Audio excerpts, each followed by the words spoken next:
Sean Evans is here, professor, political science, and he's the chairman of the department. He's going to be with us 6 days from today on Election Day. Midterm elections. It's okay.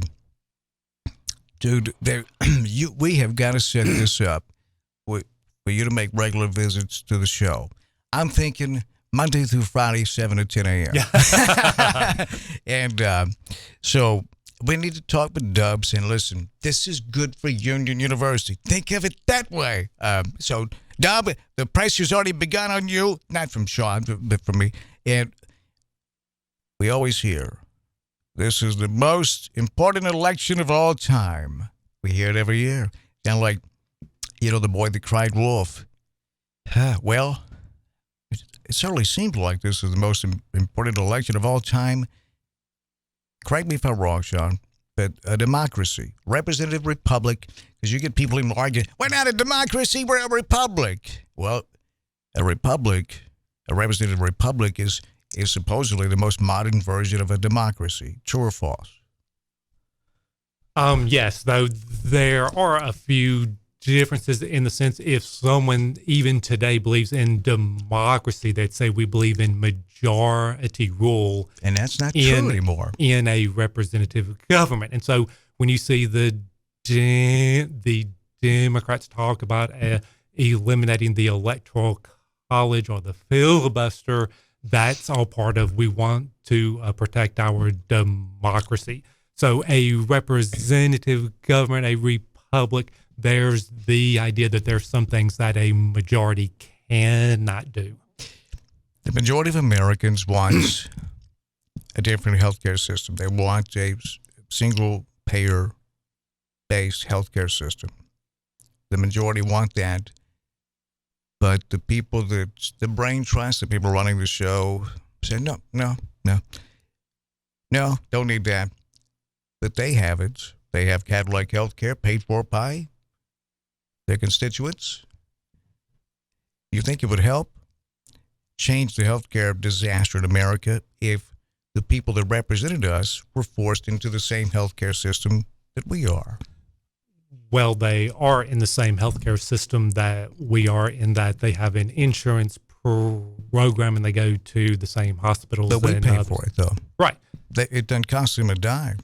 Well, yes, and the idea is we have an employer-based healthcare type system, but to a certain extent, we're paying for everybody's healthcare because the federal government provides a healthcare tax credit, which covers the cost of a health insurance plan for every employee. So we kind of have a government incentivized national healthcare system. We cover a little over 90% of people with that, and with Medicare and Medicaid. It doesn't cover out of pocket, doesn't cover premiums, doesn't cover prescription costs in many cases. The giant pharmaceutical companies the corporations are the real welfare queens. They suck the money right out of the pockets of working class Americans. Big pharmaceutical uses that money to come up with the latest, greatest drug, not so much something to preserve your life. If they find something like that, they'll charge you like $11,000 for half the pill. They're looking for Viagra, Cialis, the fun drugs, And then after the American taxpayer funds a lot of the research, you'd think they'd give us a break on the cost of those pills, but they actually hammer us, charge us 2, 3, 4 times, even more than they charge the rest of the world. What kind of scam is this? And is this a clear example of you get what you put up with? Well, so there's no perfect healthcare system. I'll say that up front. There's cost and benefits to everyone that's out there. So if you have a national healthcare system, you do have the idea of, well, it's going to depend upon the kind of healthcare system you have. If we're looking like the single payer, a little bit about like the United Kingdom's National Health Service. Yeah, you don't have the co-pays and everything else, but you also have long wait lines. You don't have. But that's not what I hear from people I know that live there. That's what I hear from politicians here about. Oh, geez, the long wait lines and Emily, Teresa, people I know from Australia that have been here for quite a period of time, because Teresa originally from Seattle, Washington. They say you got to get out of this country to find out what really is going on. And Teresa's been there for 20 years. She said it's heartbreaking when you get away and you see how it is, in this case in Australia. If you want to do a fair comparison of the cost of healthcare, for example, you've got to factor in the taxes that we pay here, the out-of-pocket, the prescription costs, the deductibles, and again, you got to factor in the taxes we pay if you want to compare it favorably versus, let's say, Australia's system. We pay much more when you put that all together than they pay. They've got health care. They're a healthier country. There's not lines like we hear from actual human beings that live there. They could vote it out. They wouldn't dare vote it out. So, what? And it's the leading cause of avoidable death in America is our healthcare system, and the leading cause of bankruptcy in America is our healthcare system. The man that makes a decision. I'll give you an example from me. Had a kidney stone. You ever had a kidney stone? Unfortunately. I could tell before you said it, the way you, yeah. The nurse told me, I've had 3 babies, she said. Oh, three. I'm sorry. One kidney stone. She said, I'd rather have 3 more babies before one more kidney stone. Well, so I ended up they sent me to a urologist. He said, we need to do an MRI on you. Let me call the healthcare company to clear it, Blue Cross Blue Shield. He comes back in the room, and he's kind of halfway between laughing and crying. He said, they just told me they approved the MRI, but they said that doesn't guarantee they will pay for it. I said, what does that mean? He said, damn if I know. And so the man making the decision, because that can be life or death if that stone is blocking a certain tubing, right? He's making that decision based off what's best financially for that company, not my health. And this repeats itself all day, every day. And we gladly accept it, except the majority of Americans don't want it anymore. What are we supposed to make of that? Well, a couple things. First of all, if you ask about a single-payer healthcare system, yes, there might be majority support for it. But if you start asking about the cost and everything else, then you get different answers. Cheaper. Costs less. Yeah. Oh, okay. And it's much. Right. It costs less for individual, and it's much more beneficial to the economy. So when we are looking at these type systems, yes, they do have better health outcomes. But remember, costs still play a role because they budget for healthcare each year. And so because they budget for healthcare each year, they have to decide, okay, we can't go over our budget. It's not an entitlement program. You just hit it. Military gets it all in America. You take our military budget, then you take the world's next biggest military, 12. Yeah. Combine them. It's less than us. How paranoid do you have to be? And at least 10 of those 12 are our allies.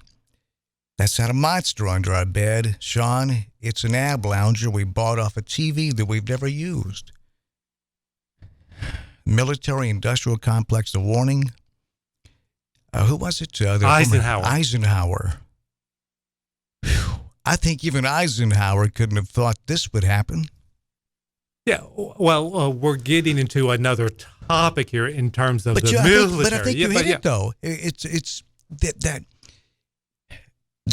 they can put more money into the health care because they're not giving so much to these corporations that make $1 billion manufacturing airplanes that never fly for the military. Yeah, I'm perfectly willing to support some military reform in terms of procurement and other kinds of things. If the cost overruns go too far. If we're talking about healthcare, though, and we're budgeting for it, it means we have to make sure we don't run out, which means they do have to ration care on some level. The other thing to keep in mind is that healthcare spending is even on by age in the U.S. compared to every other country until we get to like 65, 70, because they make decisions to invest more in younger people than older people, and our system is set up to where we are over-investing in older people, and so our healthcare costs are greater because of Medicare and how much we're spending to keep people alive, where in other countries they make a cost-benefit analysis and decide we're better off investing in young rather than old. That's not what I hear from people that live there, because I've asked those questions, and they're like, man, if they were deciding, you know what, your dad he's 70 now, and he's had a good run. Yeah, we get a ration that to. They say that doesn't happen. Right. So it's not going to be like that. It's going to be more on the end of life decisions. Here we tend to draw things out. They're not going to. I think we draw things out. I read that over half of Medicare spending is in the last 3 months of life.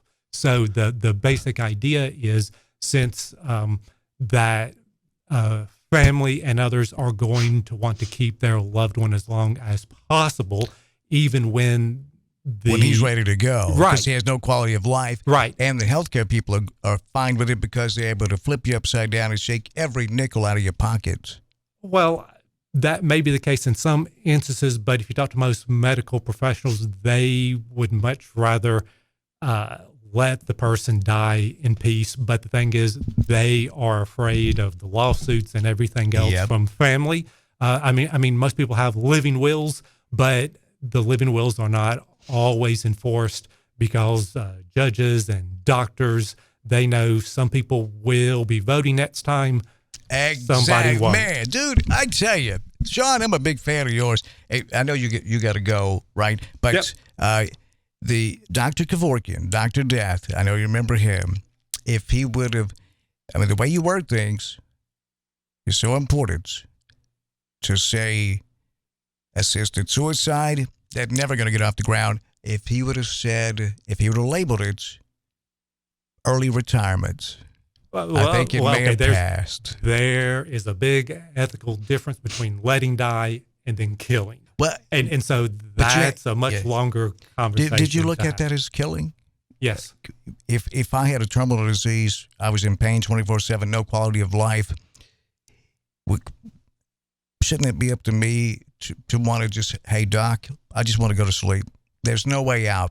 Yeah, you couldn't, in other words, you couldn't be having a bad day and call up Dr. Kevorkian and say, hey, look, I'm having a bad day. Come and kill me, please. You had to be, he had to die. You had to be diagnosed with a death sentence, essentially. This gets to, how do we define life? But is it biological or is it biographical? Well, that deals with a big point. So you're kind of taking the conservative. Liberal, no. Okay. Because I don't like big government. I don't want somebody in the government making that decision for me. Do you? Here's the way I would describe it. It's philosophical liberalism, of which classical liberalism, libertarianism, is a part of. Yep. No, conservative is different from libertarian. Conservative is different from classical liberal. And so, it's all been redefined. You're right right, about that. right. Yep. It's been redefined Yep. in that respect. And so the idea is you're saying that the government should let people make decisions on these big issues, that they have the right to do it. What the response is, you only have the right to do something if we believe it is a good in the first place. So you're prioritizing the right over the good. And so, I'm hearing religious views coming in here.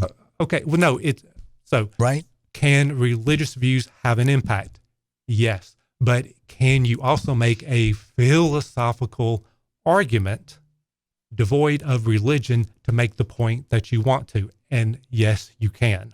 And so the idea is we still make these decisions all the time. It goes to the idea of abortion. Yes, some people say, I have the right to make this choice. But the response is we can only allow that to happen if we agree that the person is not a human. We first have to answer the question whether someone is a person or not before we can decide whether you have the right to abort that child. I know that's a short thing. It's a long conversation. I'll be happy to have this conversation with you in the future, but I've got class in 20 minutes and I need to run. Going short. Hey, I had a blast with you. Well, thank you for I hope you having had me. fun. Of course. I love talking politics. Yeah. That's what's great about my job. I get to talk with very bright students who like talking about the same things that I do. And if you're someone who loves to talk about politics, come apply to Union and join our political science program. Man, I tell you, I would love to be in your class. Maybe I could come observe sometime. We can arrange it. Let's do that, Sean. And again, it's just a pleasure to meet you. I really enjoyed you being here. I can't wait to talk with you, and I'll see you at the latest on election Tuesday. day. Yeah, good. Yeah. So everyone, remember to go out and vote. Early voting ends tomorrow, and go Vols beat Georgia. Sean, thank you. Hope you have a great day. Sean Evans, he's